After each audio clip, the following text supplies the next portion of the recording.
Okay, we'll be converting scientific notation to and from decimals. Now, once again, looking at decimals,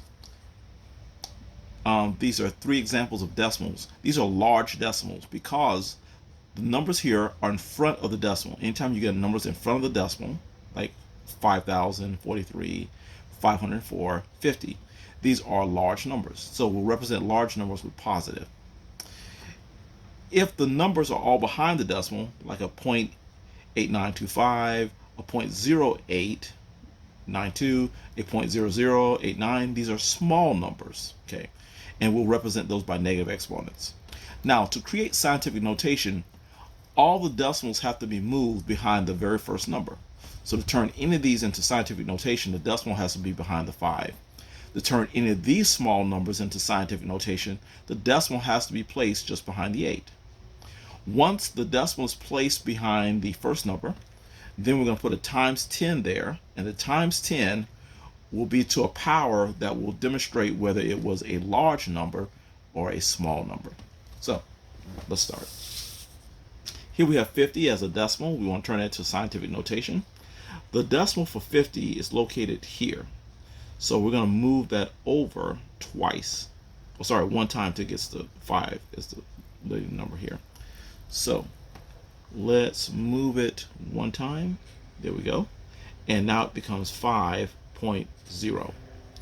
And times 10. Since that was one move, we need a 1.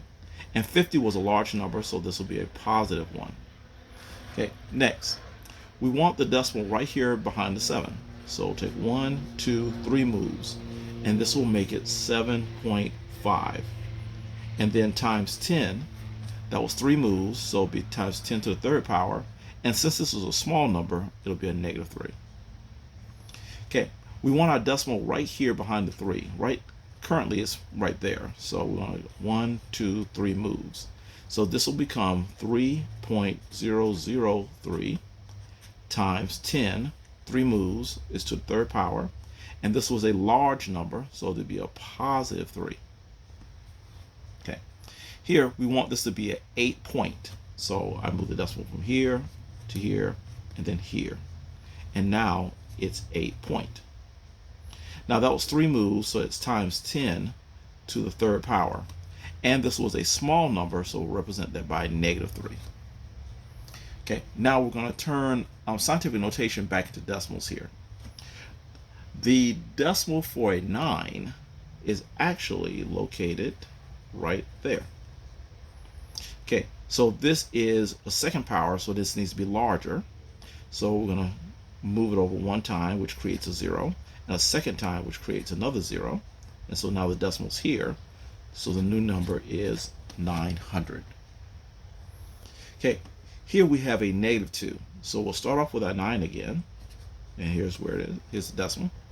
But we want to move it 2 times to make it smaller because the negative says smaller. So we'll move the decimal here. That's 1 time. Add a 0. And now it's move a second time. So now the answer is 0.09. Okay. Now sometimes you'll see me add a 0 for the ones column. I just like to display that the ones column has nothing in it, so you'll see an extra 0 there. Okay. All right, so we want to move this decimal 3 times and make it smaller because this is a negative 3. So let's start off with 8.1 and we'll start moving it 3 times. 1, add a 0, 2, add a 0, 3. And so now the answer is 0.0081. And this was the original number or the original decimal before turning it into scientific notation. Okay, this one is in scientific notation. We want to rewrite as a decimal. So we'll have 8.1 and we want to move it 3 times and make it larger because that's a positive 3. So that's 1, add a 0, 2, add a 0, 3. So it goes there. So the answer is 8100, and that's what the original number was before it was converted into scientific notation.